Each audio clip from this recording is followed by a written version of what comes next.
two center backs for the Rapids. Brilliant ball in from Ronan. Just rises up, beats Safari.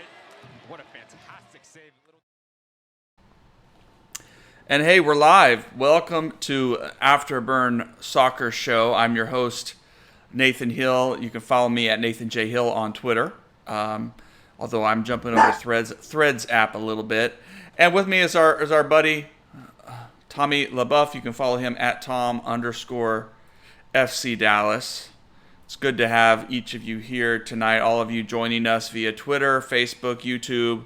We're still, getting the show warmed up and going. And you just saw the opening clip there, a moment from the loss of FC Dallas's loss against Colorado Rapids in Colorado. But a big save from Martin Paz, who continues to put the team on his back in some ways. He's one of those bright spots in the midst of what has been a really poor run of form for FC Dallas. So things have not been good. I know our buddy Jose Carmona is going to join us here in a couple of minutes, but we're going to get started. We're going to take your comments and questions live. We're going to give you something to tickle your ears and give you a little hope for those of you who listen to our podcast on a regular basis as we upload this later on, the audio-only version.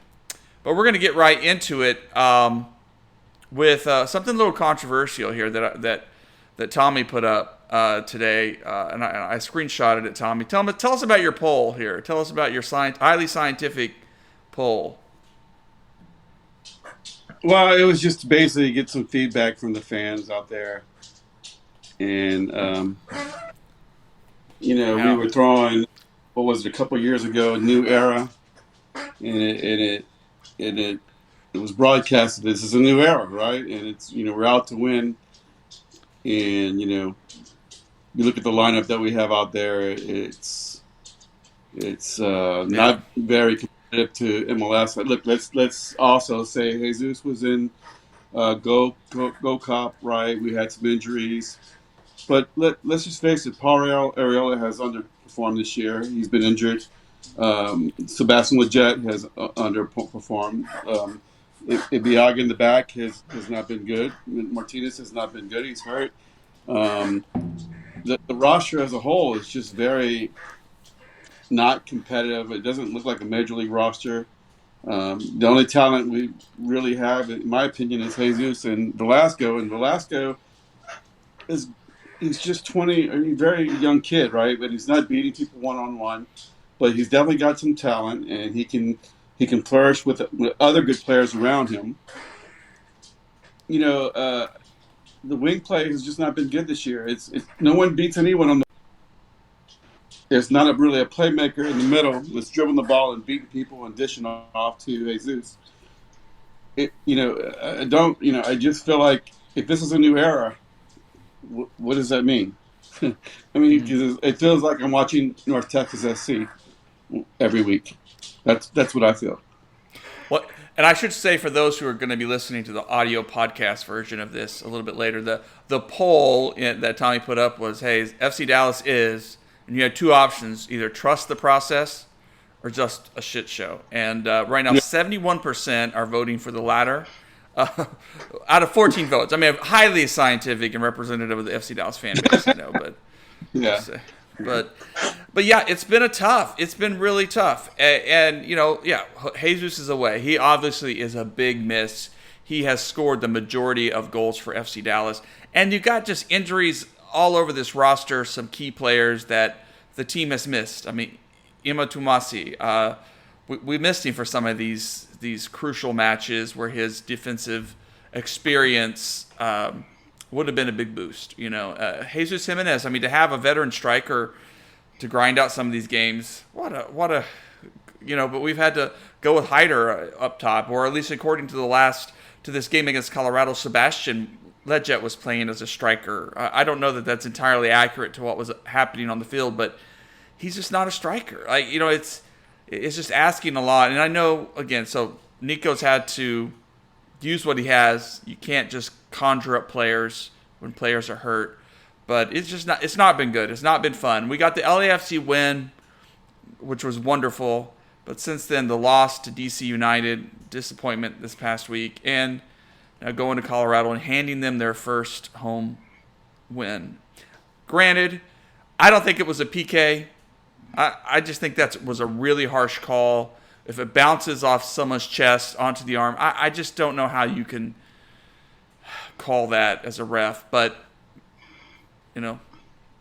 maybe he didn't see enough on the tape to turn over. Welcome to the show, Jose. Hey, guys, let me jump in here and say, trust the process. It's easy to cry because everybody's injured and everybody's like, oh my God, we're terrible. We're not terrible because we have bad signings. We're terrible because the team has been decimated by injuries. I mean, Pamico, Leggett, Areola, Jimenez. You're missing Jesus and some of the other players that we've had. We're missing both our right backs that were competing. We've had to recall Colin Smith. I mean, this is horrendous. I've never seen this many injuries. You can't pin that on Zanoda. You have to take a look at how were the injuries suffered. Is this something that maybe the training, your trainers and whatnot need to be addressed? Is this something to do with the grass, whatever? For whatever reason, this team is decimated, and despite how horrible this injuries have afflicted this team, still in the playoffs as of right now, and we've been horrible. And mind you, this has affected North Texas too. We've been wondering what's wrong with North Texas. Well, I'll tell you what's also wrong with North Texas. A lot of the players that they were counting on, that they had planned to get minutes with them from FC Dallas, are not getting minutes with them because FC Dallas is so depleted that Corca, Endele, Camungo, Mulatto, these guys can't get minutes with North Texas, and they had planned for this. They had planned to incorporate FCD players more often. Well, now they can't count on them. And then you got Hope Avievo, who's been injured and is their best attacker. You got Carl Saint, international. I mean, how many MLS2 teams have one of their starters out on international duty? Mm. So it's affecting the team from top to bottom. And let's not forget that some of the North Texas kids are, playing also with MLS Next, with the academy, that is. So, but FC Dallas right now, they're just banged up. And I don't care how talented a team you are. Look at LAFC. They're banged up, and they're losing, and they're dropping teams. You think they're happy that they lost to FC Dallas, who was equally banged up? No. You have to trust the process. It's a 3-year build. We're in year 2, and so if this was a 3rd year, then I'd say, okay, you guys dropped the ball. But that hasn't happened. This team's just banged up, and I'm going to tell you something. I'm looking forward to Leagues Cup now, not because of the competition or because the some kids might get like Dante Seeley may get some minutes or not. No, because Leagues Cup is going to be needed to get some of these injured guys back in form, and that's the truth. Some of these guys that are going to be coming back are going to not be in any position to come in and affect the game. They got to get back into playing form. Paxton just got back. He honestly, you can't expect him to play like he was playing earlier in the season because he might as well be coming off of preseason. And a lot of these guys that are coming back, when they come back, they're going to have to round back into shape. So Leagues Cup now offers this team the chance to do that, to basically say, hey, let's get these guys treated like a preseason and rotate our injured players back in there. And who cares if the team advances? They probably will because of the format. But it's a chance to get the team back on track once the Leagues Cup rolls around. So trust the process. If everyone comes back and we're dropping points, okay, fire Sonoda, fire whoever. But while the team's banged up, Nico is holding this team together with chicken wire and gum. So And honestly, let's be frank. Some of the, I'm the most optimistic of people, but deep down in my heart, looking at some of the lineups, we started Corca. Are you kidding me? Some of these lineups, you just know we're defeated before the whistle even blows. And the fact that Ferreira isn't there, the fact that Jimenez isn't there, Ariola isn't there, don't think these teams fear our attack. It emboldens them to go forward, and frankly, they can be more aggressive. Even in their counters, they can basically alter their tactics to say, "Hey, we've got a wounded duck, and there are multiple ways to attack this team right now." And FC Dallas can't really plug all the holes right now. They try, but come on, Corca, obvious target. I mean, you stick that guy in there, and he immediately, Colorado's like, we're going to attack that guy. Yeah. And like I said, the fact that the attack is non-existent, it emboldens them. They're not going to sit back and play defensive. They're going to say, okay, let's go after FC Dallas because we frankly aren't scared. Their only good attackers that they have on a team aren't even playing well. Velasco isn't playing well. Paxton's coming back from injury, so is Leggett. Right now, this team isn't scaring anybody on the attack. And until Jesus gets back, until the team gets in shape, expect more of that. And all the team can do is try to kill the game, try to keep it 0-0, try to eke out a 1-0 win or a draw. And that's the truth of a wounded Duck team. Well, we do give some credit to Sam Junca, who has been another bright spot. The guy makes $85K a year. He's on a veterans minimum kind of deal, and has really stepped up, provided a little spark. I mean, that's why I think, I saw a question earlier, I think in one of our chats that, is Nico going to lose this team? And I think that's a sign that he's not, that he's getting, he's getting something out of some of these role players. They're stepping up. They're delivering something, but it comes down to some of these key moments. I mean, look, if we go back and if that penalty kick goes our way, and the referee rightly calls it back because it was harsh. But then again, I don't know. Maybe it's a 1-1 draw, and I still think Colorado would have been the better team out of that result, and maybe they would have tacked on another one late because they would have pushed harder for it. But you could have said, "Hey, we scrounged out an away point, not the end of the world," and it wasn't a very good performance on top of that. But hey, Nico's got to deal with what he's got to deal with. It's just tough right now. It's tough. I mean, the DC United loss is even worse than the Colorado one, just because you're at home. It's a 4th of July crowd. You got to win those games. And against DC United, who haven't been very good, and it comes down to just one play. But meanwhile, DC United has a great striker, a really solid striker who. That's what he's paid to do, and he gets you that one moment of brilliance. And in soccer, sometimes that's all you need. It's a cruel sport sometimes,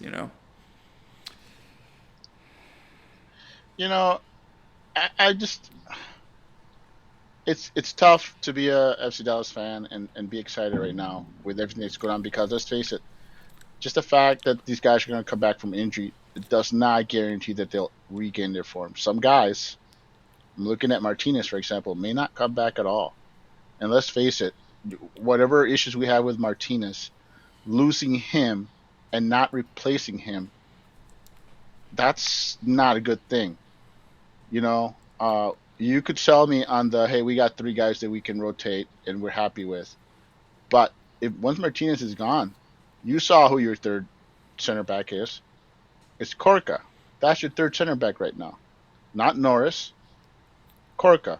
So let's be honest, losing Martinez, even I know some people I would be okay with losing Martinez at the end of the season. But right now it's just bad timing. We're already paper thin on the back line, and we can't afford someone like Martinez to be gone for the season. We need that guy back. I think Martinez was early on defense before he even got hurt. He was too slow. and his Yes, passing wasn't. yes, I but think is he? that But Jet has but been good before his injury. I think Areola wasn't good before his injury. They come back and they're Yeah. going to be not as good as they were before. I mean, I and just think that, yeah. I'm not disagreeing with you, Tommy. I'm not. Mhm. I agree that they weren't as good. My point is that the options behind them is huge drop off. Huge. Absolutely. Martinez for all his weaknesses was at least consistent. You knew what you were going to get from him. You know he's not fast. You know that he's but he was scrappy and he was good enough to give us solid starts. Yes, the decline's there, Yeah, yeah. but there's You're a there. drop I off from think him. And the players Areola, that are playing now, go ahead. they're slower. They're not as tall. They're not as strong. They're young. They're I, not developed. They give I you good like some of the effort, young but guys, and they're not yeah, consistent. I love Endele. Endele yeah. looks great, but he's not Mhm. consistent. He looks great 1 minute, not so good the next minute. Korka, I'm sure he's shown flashes, but he makes too many mistakes to be a starter. I mean, Colin Smith's been forced back to come back and basically miss out on what's been But an excellent yeah, loan for him.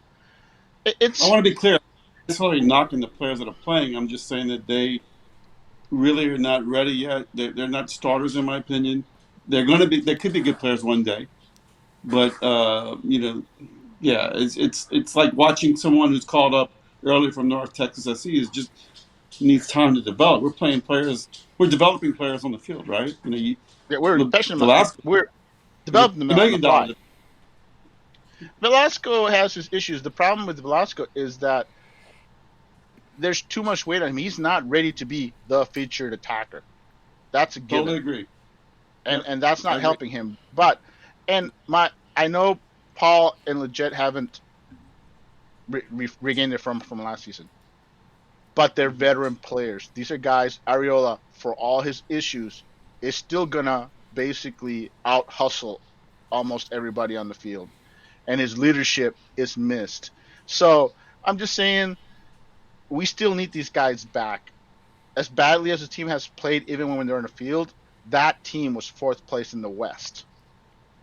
With them all gone, this team is dropping, you know, faster than we can keep up with. But as I'm just saying, those veteran players, yes, there's a drop off in them. Martinez, Velasco, Leggett. I can't deny not Velasco, Leggett and Ariola and Martinez. Yes, you sense that there's a drop off from last season, but they're veteran players who still can play without hurting you, without hurting the team. Maybe they can't help the team attacking Yes. wise and stuff. I, You know, the fact that they're dropping that especially Leggett and Ariola, the fact that they've dropped off has forced the team to rely even more on Jesus than before. But their veteran presence would basically help them eke out a draw against Colorado as opposed to getting a loss. And that's what's missing. We're dropping games that we were eking out draws with before, with those guys gone. So now instead of 1 point, it's no points.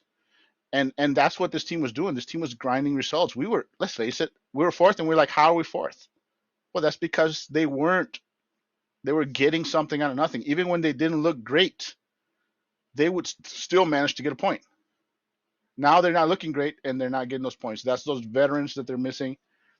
And like I said, Martinez is injured.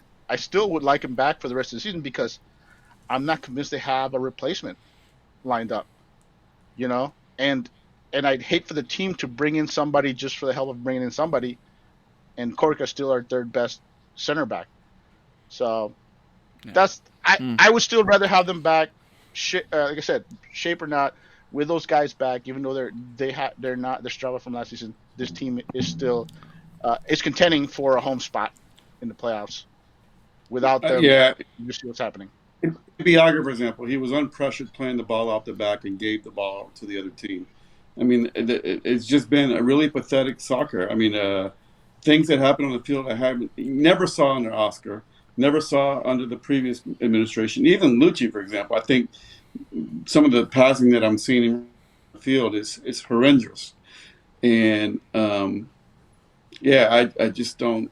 It's just, Yeah, and then, I agree, Tommy. I'm waiting for. I'm excited for the Leagues Cup because it'll give the team a chance to get everyone healthy. uh, You got Ansa, who's a left wing. You got Sealy coming back, mind you. They both can play on both wings, by the way. I want to Sealy. Go ahead. real Go quick, ahead, just real Tommy. quick. I always thought that in the past years, FC Dallas was never had enough players on the roster to play for MLS to also compete in the U.S. Cup, and now we're adding a Leagues Cup. I just don't see us really having any chance to do anything or want to do anything. I think with the roster that we have right now, probably the coaches want to play one and get out of there because he doesn't have a full roster. I mean, and I don't know. I don't want to watch a game with the roster that we have in the Leagues Cup. Can you imagine Messi coming in and all those players coming in and playing the lineup that we have? How silly is that going to look? It's going to happen regardless. I honestly, like I said, Leagues Cup, you're assuming that everybody's going to take it seriously. There's going to be teams that are going to treat it just like the U.S. Open Cup. So like I said, it's a great time for FC Dallas to rest some players and give minutes to the guys that are coming back from injuries. It's going to be good for FC Dallas if they do it right. Some guys are going to have to rest up, like Farfan, for example, needs to get some rest. But other than that, here's the positive. I'll give you one positive of this whole injury situation, and it'll only be a positive once we get everybody back, and that is, it has helped us discover which players can give us minutes from the back, off the bench. Like I said, Endele has shown that he can produce for you, but he's not someone you want starting. But I guarantee you, a guy that's going to give you 20, 25 minutes. Same thing for Kamungo. There's, like I said, there's just several players. Colin Smith has shown that he can give you something, but the problem is starting 90 minutes for these kids. Other teams will eventually find their weakness. These are kids that you want, that are showing they can produce for you, but you want them coming off the bench, not starting. That's the difference. And once the team gets healthy, I think we'll be a little happier with our depth situation. But that's assuming. I'm assuming that everyone's coming back. If they don't come back, then we have a we'll signing. still be in trouble. Well, let me hit RT News We don't know. 7170, a supporter of Afterburn Soccer. Appreciate you following the writing and the blogs and things. We've talked about the mentality mindset issues several of the players are having. I think players are actually decent on this roster. I don't think we're having any major, from what I understand. There could always be things underneath the surface, people frustrated with the lack of playing time. That's somewhat normal and stuff. So, there has been talk about whether Alan is homesick. Alan Velasco is homesick. There's been some posts that he's put up on social media that have speculated some things. And he may be, he's a young guy. He is, I did ask Nico kind of about Velasco's form earlier in the week, but Nico really pushed back. He just said Velasco's doing so much, and if one or two of those chances that he's working on come out right, and go the right way, I guess we would be talking about what a great game he had. But because it looks like he's struggling because there's nothing that ends up in the back of the net, it's easy to see why, we could say, oh well, Velasco didn't really do enough. So I think Nico's a very player-friendly coach. He so far has rarely, if at all, criticized his players publicly. And I imagine in the locker room, he has those frank conversations, but he's always putting context when he's talking to the media and encouraging his team and believing in his team, which I think you have to do as a coach for the most time. And as to Ansa as a left wing and Sealy, I think healthy is the right word. I think Velasco has put on a lot of minutes on his legs. He needs a break here and there, I think. And I think that will also eat some of the burden on him. I think that's more than important because I don't think either of those guys are going to beat him out for competition to start. But I do think they can give him a break here and there. And so he doesn't have to feel like the entire load of a result is on his creativity, By the way, I want to add that Sealy looked great in the 20-some minutes we saw him, and Marcin is in Denver, and he is a fan of all Colorado teams, so he was making sure that I knew that the team was losing, so it was not an enjoyable game to watch. Trust me. Uh, but anyway, I was saying Sealy looked great in the 20-25 minutes that we saw him. Yeah. But this is a young player who falls in line with the other young players we have. He's a player I think can give us excellent minutes coming off the bench, but hand him a start, and I think eventually something will go wrong. I'm excited to see him come off the bench. Ansa, I think, is brought in with the idea to push for starting minutes, where I think Dante Sealy is a player that you want getting those sub performances, you know. So I'm excited that he looked good, but I'm not so excited to say start him because, like I said, Andy Lee's looked good. A lot of the other young guys have looked good, but they've looked best when they've had limited minutes as opposed to playing an entire match. And so I'm excited to see what Ansa has to offer. I'm excited from what I've seen from Dante Sealy. If anything, it gives the team some options that even if we don't get Jesus and those guys back anytime soon, give us some options. Let's stop relying on the North Texas kids, So I'm excited to see what they got, but I agree with Tommy. Is where's the signings? We definitely need to make another signing or two, in the areas that we in the backfield, in the back line. I'm saying sorry, and in the midfield. We'd like to have another guy push Jesus, but that's not a priority right now. Jimenez is going to have to heal up, and our biggest pressing matter is the midfield and the back line are banged up, and that's where we need to bring in more bodies. The question is, can the team even do that? We have to keep in mind Velasco's 20 years old, and you can't judge a 20-year-old in a major league team. It's just not right. You got to give the kid some time to be a man. And so are these other players that we're asking to step in. Camango's a kid, Mulato's a kid, Endeli's a kid, Cork is a kid, Velasco's a kid, and we've had kids, right? Yeah. I can't think of his name. Our young center back from North Texas that's been playing at midfield. He's another kid that's had to start for us, and that shows. Let's face it. Nico wants to grind out wins, and to grind out wins, you need veteran players that are going to withstand the pressure that you're forcing upon them, and are going to have to play as mistake-free as possible. Leggett, Areola, Martinez, these are guys that, even though they've dropped off, they're still veteran players who are not necessarily going to beat themselves. We're not saying these guys are beating themselves. Yes, they're men. They're not going to fold under pressure, and they're the guys that are going to help you grind out points. But without them, the kids aren't solid enough to give you 90 minutes, enough to win out those kind of wins, to eke out the grind out points. That's what we're seeing. And the team, it's all we can do is wait. Honestly, it's hope that we don't drop too far down, and hopefully once Jesus and everybody else comes back, this team, honestly, if the team gets healthy, I'm excited at the possibility this team can make a run.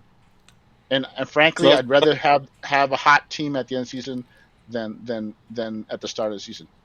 Is Jesus coming back? I guess the question. And guys getting healthy. As much as I want Jesus back, I still would prefer that the U.S. win the Gold Cup or at least make the final, because I think he's been playing U.S. right. The truth is, Jesus has been playing very well. That's right. But to me, very well. Tune out the diehards. Tune out the diehards. They're ridiculous with their takes. Bottom line is, this team will be judged. U.S. team will be judged on whether they make it to the final or not. They have to win their next game too. The pressure's there. They got to get that W. They got to make it to the final, or they'll be next up. It's not the number one U.S. starting right? These are younger kids. BC this is not team. Okay, I have a complaint about the whole A-B roster thing. The truth is, Yeah. that the men's national team has to have a roster of about 60, 70 players, because the whole, oh, this person's not number one, this person number two, is ridiculous. You need to go 4 or 5 deep at every position because of all the tournaments. Because there's going to be clubs that don't release their players. There's going to be players that are in the middle of transfers who can't join you because it No, I would agree. be bad for them. And I'm not talking about FC Dallas. I'm talking about all the teams around the world.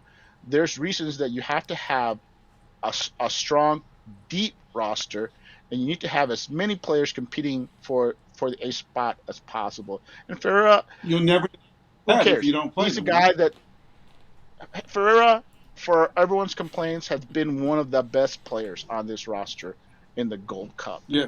You know, What's and the point? I'm just saying, some people are ridiculous. We're like, oh, this guy's not the top team. He should never be called. Bullshit. This team needs to have. Just kicking the ball up, bad touch Zardes. What's the guy that kicked the ball in the stands from San Jose when he played for USA? Yeah, Jesus is putting the ball in the net, and he doesn't need a lot of space. He just needs a quick touch, and he's scoring, right? He's definitely not the Pepe kind of player. That's right. My other complaint with U.S. soccer is this. With fans of U.S. soccer is this. The whole they should have called younger players in, and we'd be okay if they got eliminated, as long as they gave all the young U20 guys, for example, starts. That's complete and total bullshit. Those guys are at home watching on TV. They're not at the game. The casuals are at the game. The casuals expect wins. They expect the U.S. to go far on home soil, mind you. So anyone that tells you a loss in this tournament is acceptable is out of their mind. You are the host country. You better make the final. And the only team that you can possibly lose to in the final that would be tolerable is Mexico, because there'll probably be more Mexican fans in the final than American fans. So it's more of a home game for them than for the U.S.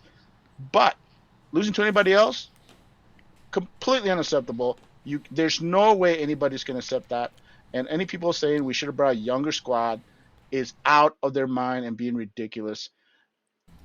And mind you, I want to give credit to U.S. soccer.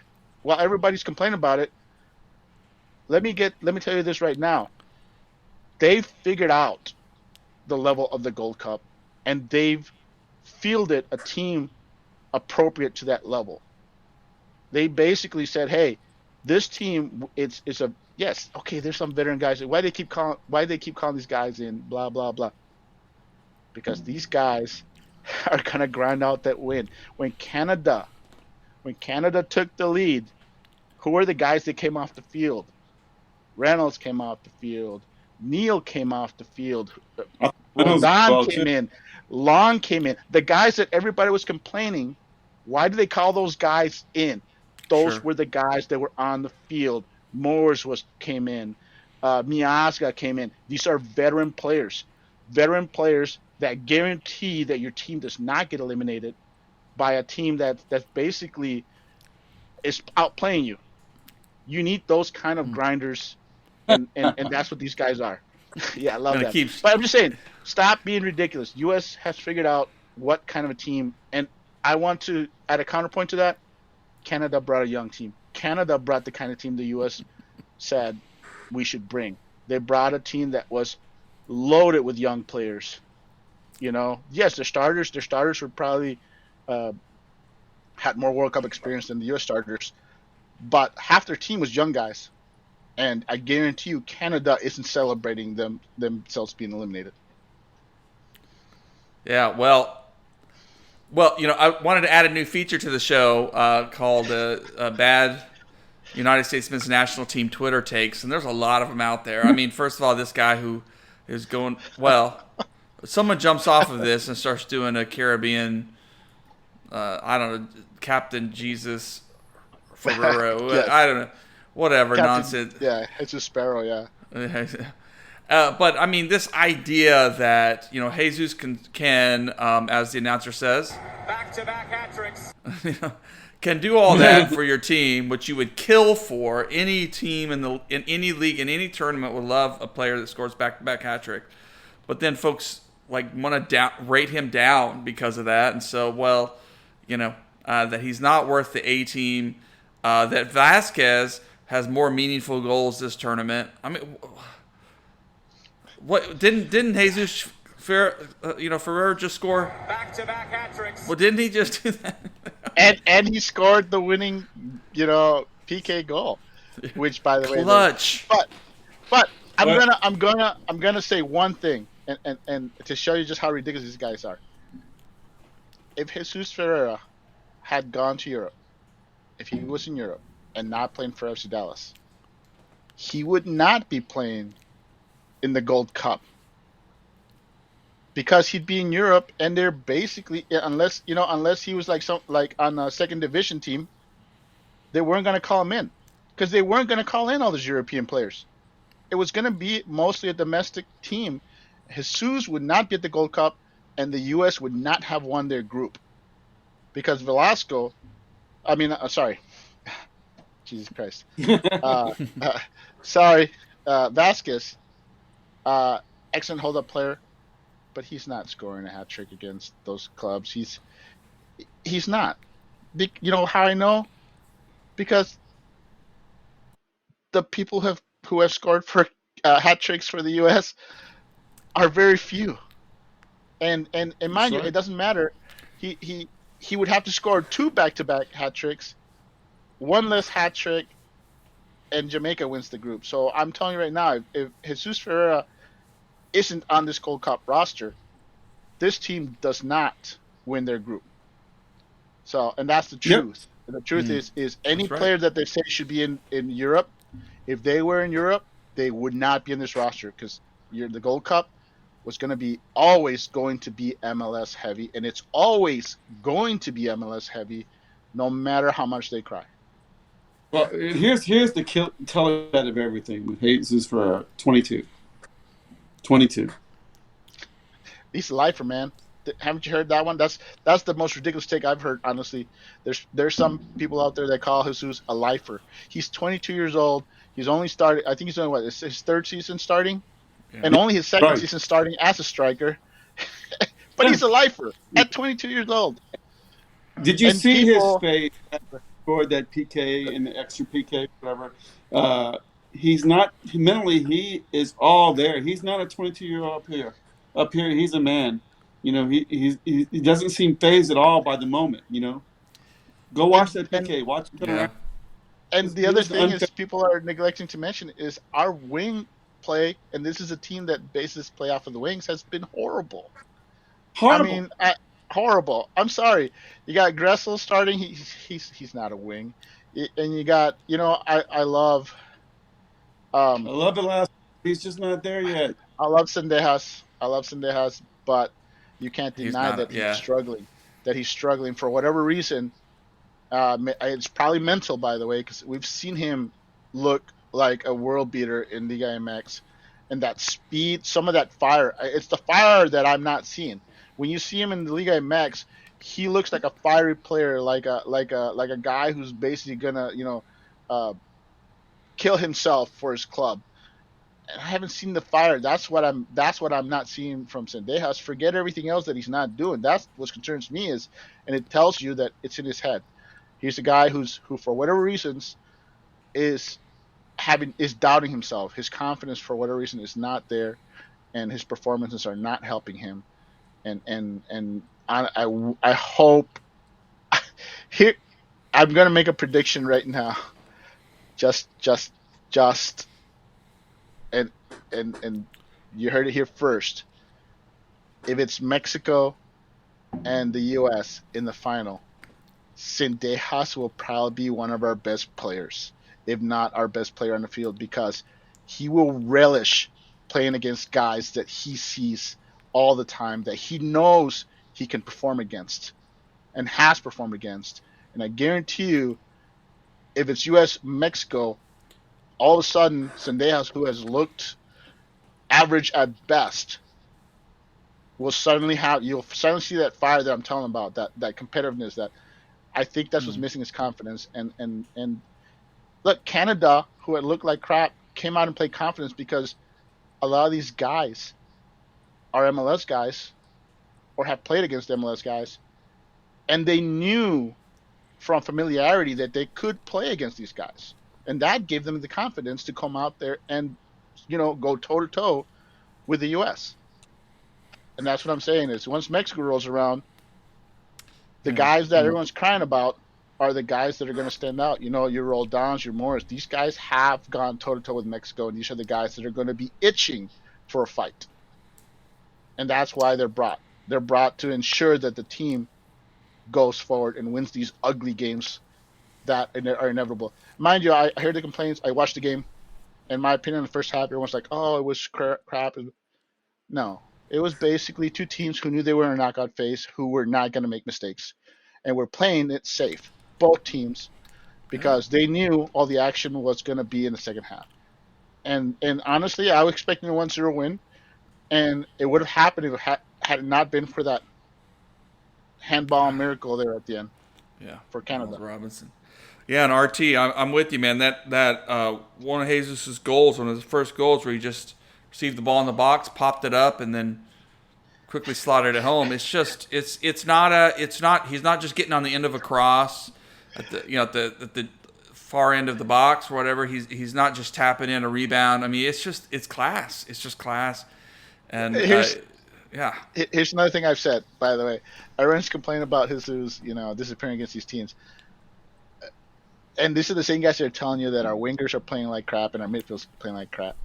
So why do you think Jesus is disappearing? He's not disappearing. He's basically having to play midfielder, and it's not surprising that when Velasquez comes in, he's getting better feet. Why is that? Because now Ferreira is one of your midfielders too. So him and Bucio, all of a sudden you got two guys that can feed you the ball, which Jesus doesn't have. He's versatile. He's not only great in the box, but he can go play 10. He can play on the wing. I mean, that's invaluable. By the way, can somebody tell me what position he was playing in the second half? Because Ferreira was everywhere.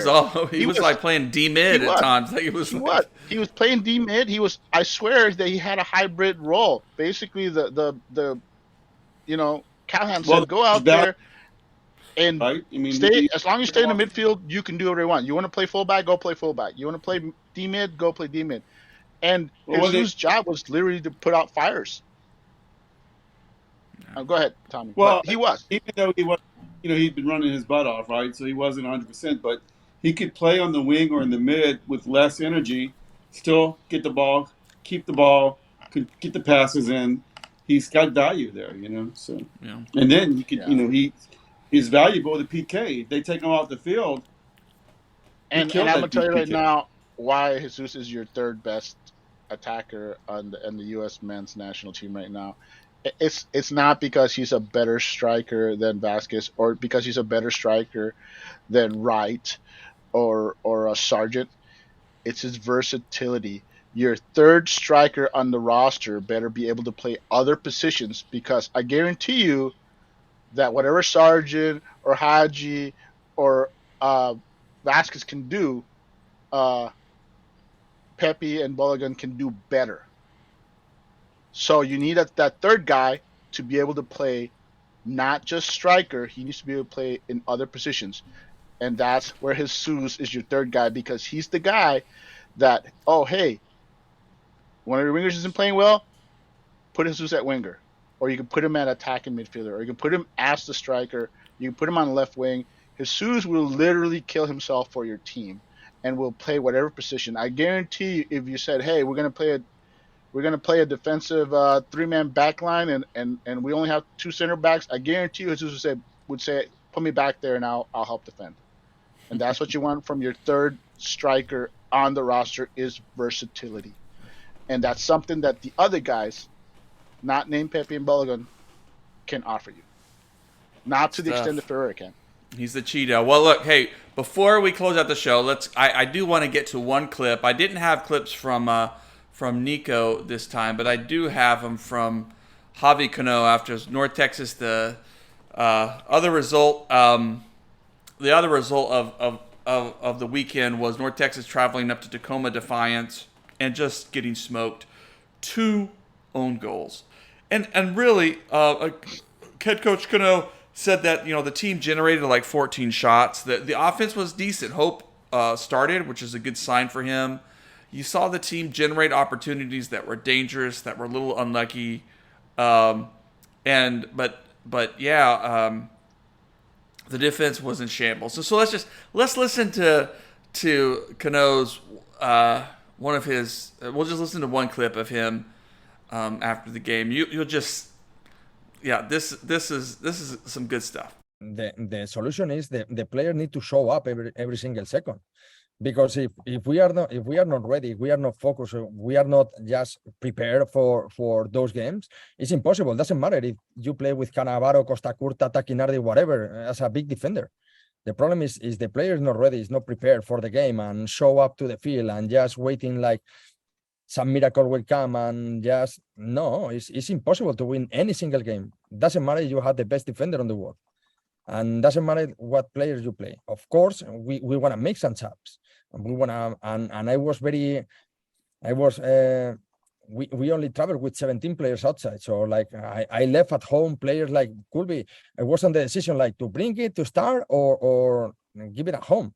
And it's a pity to need to have those decisions. And after when the game is coming back, and I thinking like maybe I need to follow my guts more and not thinking more on this. So like, but now I cannot do anything. The only thing is I told to the players our standards, we cannot draw the bar to the hell. We need to come back, show up and demonstrate like we want to go. And next week we have Houston away again. It's a big game. It's a big rivalry. They wanna wait us there with a knife on the hand and say like, okay, we wanna make another 3, another 4, another 5, and try to go hard versus them. So like if we go with the same mentality, maybe we come back from Houston with another 3 or 4. So I expect the players show up. I expect the players taking responsibility. I took responsibility as well. I told them I'm the first one because I'm the captain on that boat, and I need to take the responsibilities, but they need to show up as well, because if not, it will be hard to defend every single one when I need to defend them. Head coach Javier Cano, who just absolutely was not happy with the performance from his young team, but a team that it's clear from his perspective now that need to do some growing up, that need to figure out if they're going to play professional soccer or not, and they can't just show up and go through the motions and expect something to happen. Well, what Coach Cano is talking about is that his hands are tied. He's limited to the roster that he has because of all the players that are not available to him right now. And he's counting on the players that he does have to not make excuses, to show up and perform, and they're not. And this is why I'm not why I believe North Texas can still make a run towards the end of the season, because let's face it, Hope is the team's best attacker. It has been. And the fact that he has been injured and is now coming back and out of form, that's hurt the team significantly in the attack. The attack is struggling. And having your best creator gone or injured and not 100% has hurt. So get him back up to speed. That's going to help this team immensely. You're also going to be getting Carl Saint back from Haiti, where he's been playing against at a faster pace with much more dangerous team. And I guarantee you that's going to slow the game down when he comes back. That's going to solidify our defense. Carl played on Sunday, but I think Cano, because the back line was so bad, he did they slotted play, him as a defender. But yeah, it was off the bench. No, I mean, he did play, but you got to remember that he had been playing in international duty, so you got to assume that there had to be some fatigue plus the travel. So yes, he was back for that game, but you got to think that he wasn't 100%. I'm just saying, now that he's back and he can settle in, hope I'll be able. So mind you, these guys also get back in the rotation. And also, once FC Dallas itself starts getting healthy, now you're going to start getting guys back like Endele, Corca, Camungo, guys that you were expecting. You weren't expecting to be starters, but you were expecting to be available from time to time, and that hasn't been happening. Now suddenly you get these guys. Now suddenly Coach Cano has options that he doesn't currently have. So I'm not saying it's going to fix things, but I'm saying it will improve things, and it'll come down to the growth of the younger players, whether the team makes the run or not. I'm just saying the guys, Saint, Hope, getting back in form, starting to get players back like Korka, Nolan Norris, all those guys back from the senior team will solidify this team, and it'll come down to basically the team performing on the field. But there's talent there that's not available to him, that has his hands tied. He's relying on the really young players, and with young players, it's you know, Yeah. it's you're flipping a coin, and some days they'll perform, some days they won't, and some days they will perform, but not for the entire minutes. And you see this team, all it takes is one mistake or two, and it's a goal conceded. And so, and again, like I said, you're gonna have reinforcements coming. I also want to mention we did sign that kid that's going to be joining from Argentina. Don't think that isn't something that is being done also to help Velasco, and North Texas should try to sign a couple more young Argentines, because if you're not going to sign to the senior team, there's no reason you can't bring 2, 3 Argentines on loan, just so there are more players Velasco's age that he can relate to, that he can, bond with. And I think it would be wise for North Texas to go out and get it. They got one kid coming. They signed to a 3-year deal, and it would be wise to add another player or two on loan, even if they're from U19, U20 spots. It's get them in, increase your Argentinian contingent so that Velasco. Let's face it, you have a lot of money invested in Velasco. You need to do whatever you have to do to make sure that homesickness That's a goes good away. point. And adding more Argentinian players is the way to go. That's a good point. Yeah. I need to go back and watch the game, but I haven't seen a quit on him in the field. He's always hustling. I think there was one point where he came off and was sub early. He cried earlier, a few games back. Yeah. I think he's trying too hard. He's trying to do too much. Yeah. And let's face it, the other teams are keen on him because who else are they going to key on? Ferreira isn't there. They don't have to worry about whoever's starting, in his place. Arriola isn't there to muddy up the waters and create. I mean, Arriola's best quality is he creates chaos. He's got That's not talent. He there. needs to work on people one-on-one, but he can score a goal. He can dribble. He can pass. He's still 20. And mind you, you get O'Brien back, and which, sorry, but it brings me back to Jesus Ferreira. Just a point I forgot to make is look at O'Brien and look at Ferreira. Or we consider O'Brien a burner, but he's not the fastest guy on the team. It's Ferreira. Mm-hmm. And the difference between Ferreira and a guy like O'Brien or some of these other speedsters that we have that we had on the team or that we see around MLS, we got these guys that have this straight line speed. Jesus has that speed, and he has technical ability and to cut and turn and do all these things that these guys can't do. And that's the difference between Jesus and everybody else. Jesus is one of the fastest players in the league and also very technical. And so we're missing that. That this is a guy that O'Brien is playing his heart out, but he's a straight line speed guy. There's a lot of guys like that are one dimensional. And to O'Brien's credit, you can see he's trying to round himself out, add some more weapons. He's not there yet, but he's trying. And I think that, if the U.S. did go to the Gold Cup final and, Jesus is playing a lot, when he comes back, he's going to need some time off. He just can't keep going. Yeah. I agree, Tom. I'm concerned that he may have injured himself, and that goal, the second goal that Canada scored, that everyone who's nuts is blaming on Jesus for some reason.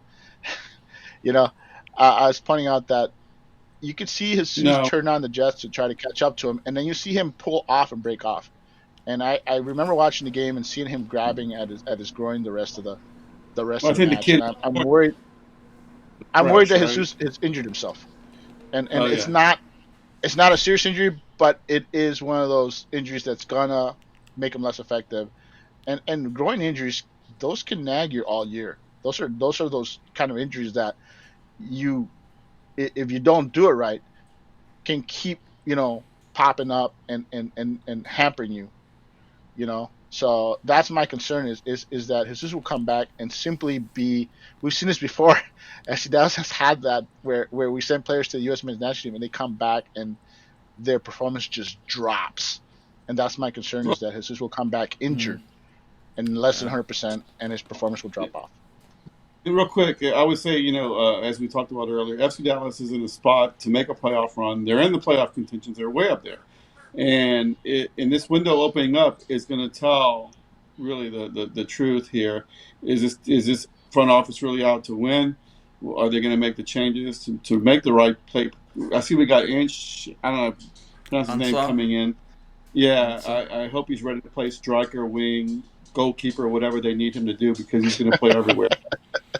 But we do need. We could use a new Hollingshead. I see the video on him. He's a man. He's tall, and he's what I like to see is he looks like American football kind of tall, and so I think he's going to come and make an impact. And if he plays with Jesus, I think we still need a couple guys. I'd like to see us get a center back. I'd like to see us get a better, another winger or midfielder. We still need a lot of talent. We need to sign some people. And we need to cut some of the bad weight, right? I'm not a big Facundo. I know he's been playing well, but I've seen enough of Facundo. He's just not going to get any better. But you can't get rid of Facundo this year, though. You got with Alan Velasco homesickness. You need every Argentine you can keep your and he's been playing good. He's been playing good enough that's a winter conversation. In the summer, I'm okay with Facundo not going anywhere. I'd be disappointed if they got rid of him, in all honesty, because my concern is that a team comes and tries to sign away Ferreira or Arriola or some of these guys, and while part of me says, oh yeah, sell Arriola, sell. We need those guys. There's some guys that I won't be upset if they leave in the winter, but in the summer is the wrong time to offload some of these guys. It has to be the right move. The window closes August 5th, it looks like. August 5th, but I think the MLS window it closes later, I think. No, August 2nd. August 2nd, yeah. July 5th to August 2nd, so that's your answer. Yeah, it's always usually about a month. It's only about a month. The summer window is only about a month. Yeah, like I said, the concern is that one of these starters is going to be sold, and like I said, I have no problem with that happening in the winter. I don't want to see it in summer, unless they have a like for like coming in. Let's say you get an offer for Leggett. Okay, if you take that, I expect them to add somebody of similar quality. Otherwise, you're just hurting the team. Same thing with Ferreira. Or someone comes in with an amazing offer for Ferreira and you got to let him go. You better be trading for an MLS level starter at that position. Otherwise, you're torpedoing this season.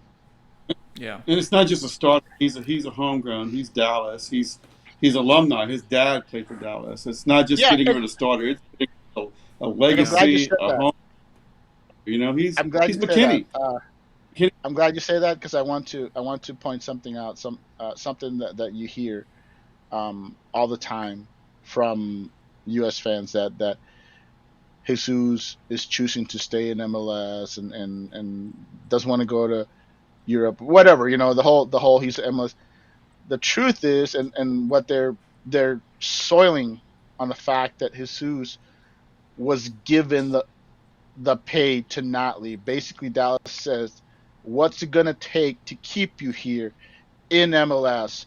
And they made him the only homegrown DP player at the time, basically the highest paid homegrown in the league. A notoriously cheap team dug down and said, Jesus, we want you. We're going to build our team around you. And they have. And they paid him what was necessary to keep him here. Enough to dissuade other teams from coming in, which is what you're supposed to do. So this whole oh, Jesus doesn't want to challenge himself.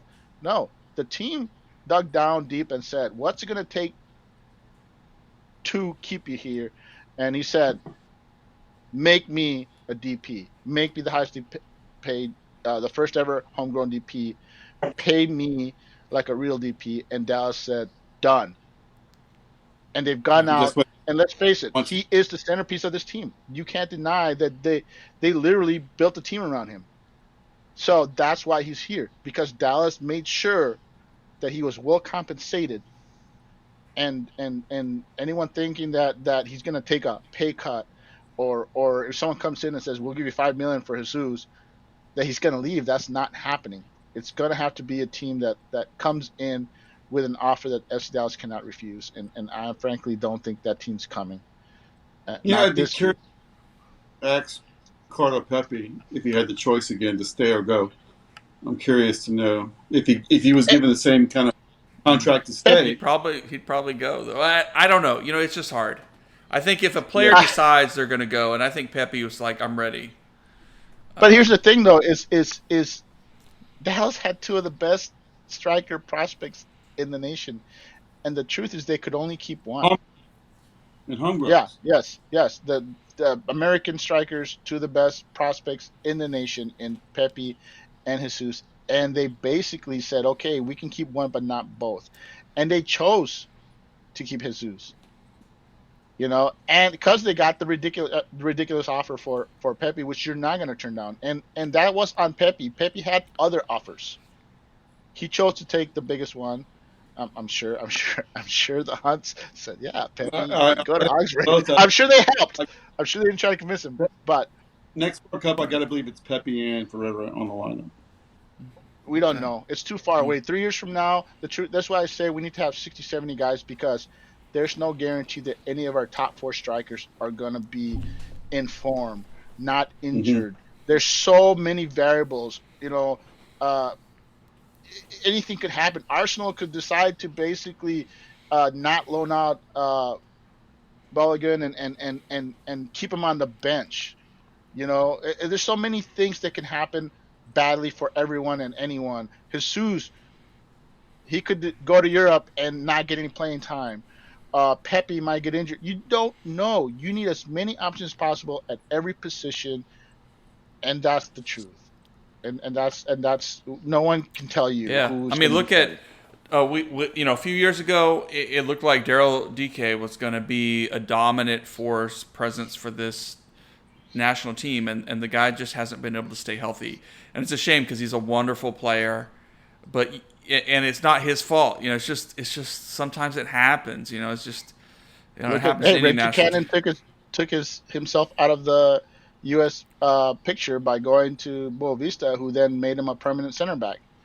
And people are like, so you got a guy like Cannon who suddenly has options, and he's got to get it right. On one hand, one rumor is that he's going to Trabzonspor in Turkey, and Trabzonspor's been like a top 5, top 6 team, and they've actually won the title, I think, in the last couple of years.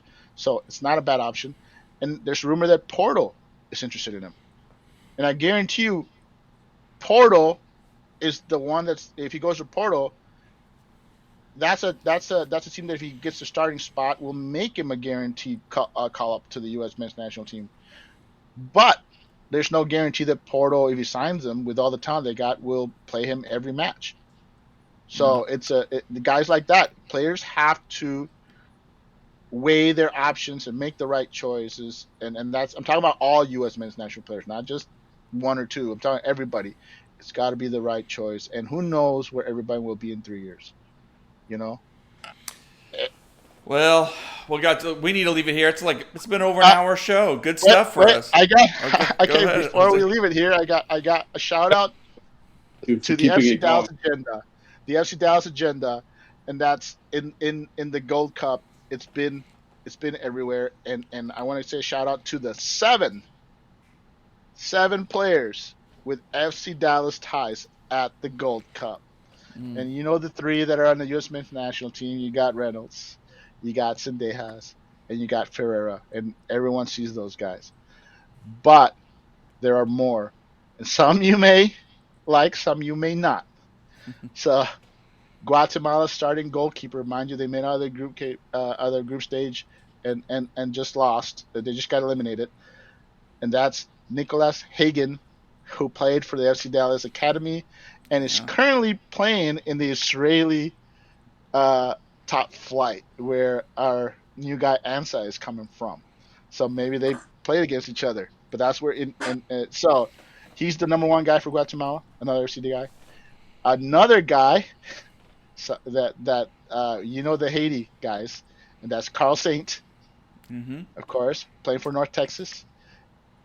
Fafa Picault, also with Haiti. Another guy that Pico, Fafa Picault, who, you know, hate the guy all you want. One-time switch. Hate the guy all you want. Yeah, hate the guy all you want, but he's the leader for Haiti. And another guy that. Guy you may not remember, Audrey David. Anyone remember that name?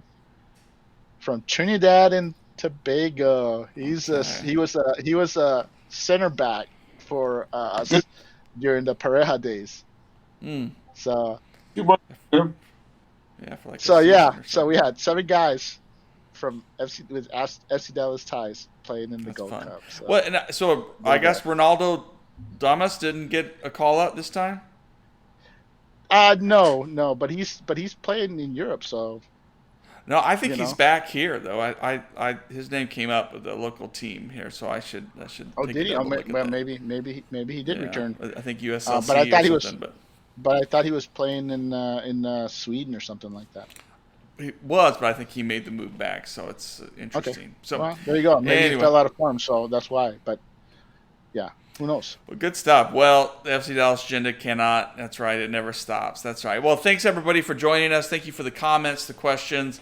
Appreciate you. Please, you can like and subscribe wherever you find podcasts. Now, unfortunately, the podcast still, I realize, is still listed under Big D After Dark, and that's our ancestral home. With our good friends Drew Epperly and Big D after Big D Soccer. So at some point I'm gonna figure out how to change that. But for now, you can also subscribe and follow along right here on afterburn.soccer. Thanks everybody for joining us. Thanks Tommy. Thanks Jose. Have a good one. Thanks Rev. Thanks Tom.